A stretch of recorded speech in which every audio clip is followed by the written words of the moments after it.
नमस्कार दोस्तों, स्वागत है आपका साइंस जर्नी में। नारी का शोषण करने के लिए ब्राह्मणवाद ने पहले उसे समाज से डराया, फिर ईश्वर से और फिर उसका भरपूर शोषण किया। समाज से डराने के लिए जब उसने सम्यक संस्कृति 8वीं से 12वीं सदी के बीच में खत्म कर दी, तब उसने जो बौद्ध भिक्षुड़ियां होती थी, जो बौद्ध भिक्षु होते थे, जो सर मुड़ा के रहते थे, तब उसने यह प्रचार कर दिया कि जो अपराध करे पुरुष उसका सर मुड़ा दो और जो औरत विधवा हो जाए उसका सर मुड़ा दो। अब जब भी कोई बौद्ध भिक्षु या भिक्षुड़ी दिखते तो लोग उन पे ताने मारते कि क्या तुमने कोई अपराध किया है, क्या तुम्हारा कोई पति मर गया है। और इस तरह से इनने सामाजिक रूप से बौद्ध भिक्षु और भिक्षुड़ियों की प्रथा को खत्म ही कर दिया। दर्शन को तो खत्म करने के लिए इनने पाली ग्रंथों को पूरी तरह से जलवा ही दिया था। फिर आनन फानन में इनने वेदों की रचना की और वेदों में ईश्वर की वाणी बताकर इसने स्त्रियों का भरपूर शोषण किया। जब इसने वेदों का कंपाइल किया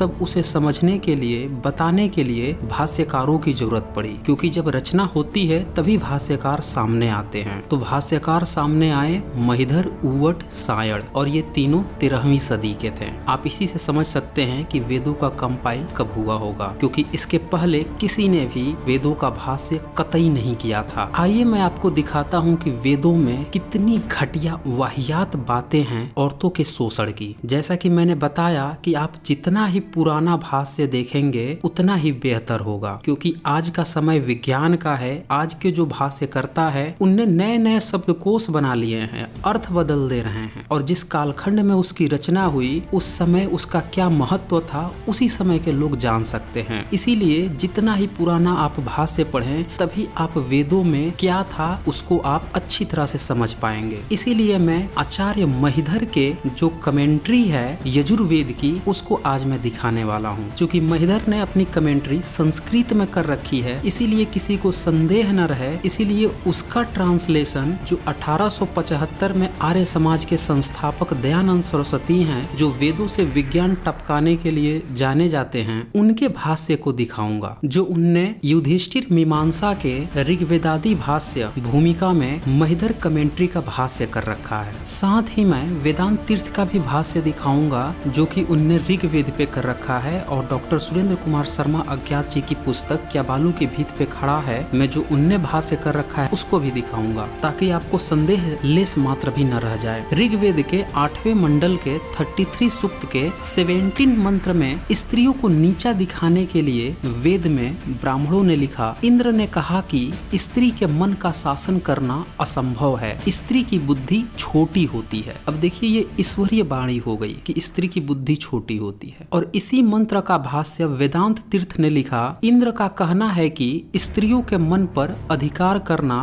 बड़ा ही दुष्कर कार्य है, क्योंकि स्त्री का मन चंचल और चलायमान होता है। देखा आपने वेद से विज्ञान कितना झड़ रहा है कि स्त्रियों के मन पे अधिकार करना है वो बड़ा दुष्कर कार्य है। सोचिए ये ईश्वरीय वाणी है, ये वो ईश्वर कह रहा है जिसने स्त्री को बनाया है। क्या ये ईश्वरीय किताब है या किसी तरह का कोई ईश्वर होता है जो इस तरह की बात करेगा? ऋग्वेद के 10वें मंडल के 95 सूक्त के 15 मंत्र में लिखा है, स्त्रियों का प्रेम या मैत्री अस्थाई नहीं होती, स्त्रियों और वृक्कों का हृदय एक समान होता है। यहाँ वृक्क का मतलब भेड़िया होता है। देखा आपने, यह ईश्वरीय किताब है और इसमें स्त्री का हृदय जो है वह भेड़िए से तुलना की जा रही है। और इसी तरह का भाष्य वेदांत तीर्थ ने भी अपने ऋग्वेद भाष्य में लिखा। उनने लिखा है, स्त्रियों की मैत्री और स्नेह कभी समान नहीं होते, स्त्री और वृक्क भेड़िए के स्वभाव में कोई अंतर नहीं है। तो इस तरह से वेदों में स्त्री को नीचा दिखाया गया कि उसकी बुद्धि कम होती है, फिर उसका स्वभाव भेड़िए की तरह बताकर उसे और घृणा का पात्र बना दिया गया समाज में। और ऐसा करने का उद्देश्य था ताकि उसका भरपूर शोषण किया जा सके, उसे लाचार बना दिया जाए, उसे डरा दिया जाए और फिर उसका भरपूर शोषण किया जाए। यजुर्वेद के 23वें चैप्टर में अश्वमेध यज्ञ का वर्णन है। अगर आप आचार्य महिधर की कमेंट्री देखते हैं तो, जो 13वीं सदी के थे। यहाँ पे मैं उन दोस्तों को सलाह देना चाहूंगा जो अभी टीनएजर्स हैं, वो इस वीडियो को यहीं से स्किप कर दें, क्योंकि वेदों में इतनी वाहियात बातें लिखी हैं जिसे टीनेजर्स न ही देखें तो बेहतर होगा। यजुर्वेद के 23rd चैप्टर के 19 मंत्र का महिधर के भाष्य की कमेंट्री दयानंद सरस्वती युधिष्ठिर मीमांसा के ऋग्वेद वेदादी भाष्य भूमिका में लिखते हैं, महिधर ने कहा है कि गणपति शब्द के घोड़े का ग्रहण है, सो देखो महिधर का अर्थ कि सब ऋत्विजों के सामने यजमान की स्त्री घोड़े के पास सोवे और सोती हुई घोड़े से कहे कि हे अश्व, जिससे गर्भ धारण होता है, ऐसा जो तेरा वीर्य है उसको मैं खींच के अपने योनि में डालूं तथा तू उस वीर्य को मुझ में स्थापन करने वाला है। अब देख लिया आपने वेद का विज्ञान। किसी को संदेह न रहे कि यहाँ पे वीर्य क्या है, तो ये भी लिख दिया गया है कि जिससे गर्भ धारण होता है वही वीर्य, और घोड़े से कह रही है यजमान की स्त्री। और जैसा कि आप जानते हैं कि ब्राह्मणों का यजमान हमेशा ही क्षत्रिय होते हैं, तो ये कौन से क्षत्रिय हैं और कौन सी उनकी बीवियां यह काम करती थी,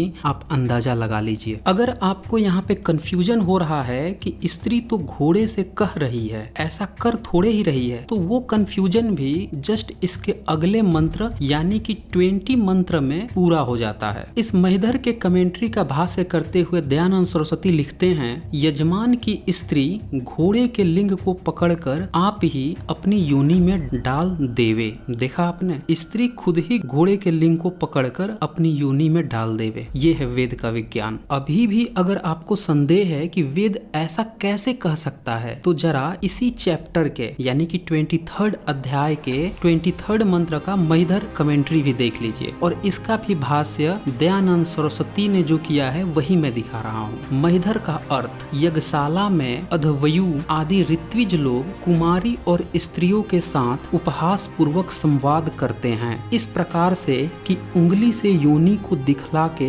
हंसते हैं। जब स्त्री लोग जल्दी जल्दी चलती हैं तब उनकी योनि में हलहला शब्द, और जब भग लिंग का संजोग होता है तब भी हलहला शब्द होता है, और योनि और लिंग से वीर्य झड़ता है। कुमारी अर्धवयु का उपहास करती है कि जो यह छिद्र सहित तेरे लिंग का अग्रभाग है सो तेरे मुख के समान दिखाई पड़ता है। अब देख लिया अपने वेद का विज्ञान। स्त्री चलती है तो इसका योनि हलाहल करता है। आपको नहीं लगता कि वेदों में इतनी घटिया और बेहुदी संस्कृति है? क्या ये भारतीय संस्कृति हो सकती है? ये कतई भी भारतीय संस्कृति नहीं है। ज्योतिबा फूले तो पहले इसे ईरानियों की संस्कृति बोल चुके हैं। एक मैं अलग से वीडियो बनाऊंगा जहां मैं दिखाऊंगा कि वेद चोरी का माल है, और ईरान के जिल्द अवस्था से चोरी करके कुछ बौद्ध और जैन ग्रंथों के दर्शनों का उल्टा करके और कुछ ग्रीक मैथोलॉजी से चोरी कर करके ब्राह्मण ग्रंथों की रचना हुई है। इतनी बेहुदी घटिया संस्कृति भारत की तो कतई नहीं हो सकती। आप समझ सकते हैं कि जैसे ही 13वीं सदी से इन लोगों ने इस तरह की बेहुदा संस्कृति भारतीयों पे थोपी, तब से ही भारत कितना बर्बाद हुआ है। और आजकल तो आप आए दिन न्यूज़पेपर में बलात्कार की घटनाएं सुनते होंगे। यजुर्वेद के इसी 23वें अध्याय के 26-28 मंत्र को भी लगे हाथ देख लीजिए। इसमें भी महिधर की कमेंट्री को दयानंद सरस्वती ने जो भाष्य किया है उसमें वो लिखते हैं, पुरुष लोग स्त्री की योनि को दोनों हाथ से खींचकर बढ़ा लेवे। परिवृक्ता अर्थात जिस स्त्री का वीर्य निकल जाता है जब छोटा व बड़ा लिंग उसकी योनि में डाला जाता है, तब योनि के ऊपर दोनों अंडकोश नाचा करते हैं, क्योंकि योनि छोटी और लिंग बड़ा होता है। इसमें महिधर दृष्टांत देता है कि जैसे गाय के खुर के बने हुए गड्ढे के में से दो मच्छी नाचे, तथा जैसे खेती करने वाला मनुष्य अन्न और भूस अलग अलग करने के लिए चलते वायु में एक पात्र में भर के ऊपर को उठा के कंपाया करते हैं, वैसे ही योनि के ऊपर अंडकोश नाचा करते हैं। देखा आपने वेद का विज्ञान। स्त्री की योनि को दोनों हाथों से खींच कर बढ़ा लेवे। ऐसा वेद से टपकता हुआ विज्ञान क्या आपने कहीं सुना है? ऐसा लग रहा है कि जैसे वेदों को लिखने वाले दर अफीमची थे, सस्ता वाला नशा करते थे और दिन रात नाले में पड़े रहते थे, तब जाके दिन रात ये इतनी बेहुद्दी और घटिया बातें औरतों के बारे में, उनकी जन्नांगों के बारे में करते रहते थे। अब यहाँ पे अगर आपको संदेह हो कि ये जो स्त्री की योनि की बात हो रही है तो ये लिंग किसका है, तो वो संदेह भी आपका क्लियर हो जाता है इसी के 29 मंत्र में। इसमें भी महिधर की कमेंट्री का दयानंद सरस्वती भाष्य करते हुए लिखते हैं, जब तक यज्ञशाला में ऋत्विज लोग ऐसा हंसते और अंडकोश नाचा करते हैं, तब तक घोड़े का लिंग महिषी की योनि में काम करता है। आई रिपीट, तब तक घोड़े का लिंग महिषी की योनि में काम करता है, और इन ऋत्विजों के भी लिंग लिंग स्त्रियों की योनि में प्रवेश करते हैं। जब स्त्री पुरुष का समागम होता है तब पुरुष ऊपर और स्त्री नीचे होने से थक जाती हैं। अगर वेदों की नीचता कम पड़ रही हो तो इसका अगला मंत्र 30 और 31 भी देख लीजिए। छता सेवक पुरुष शूद्र दासी से कहता है कि जब शूद्र की स्त्री के साथ वैश्य व्यभिचार कर लेता है तब वह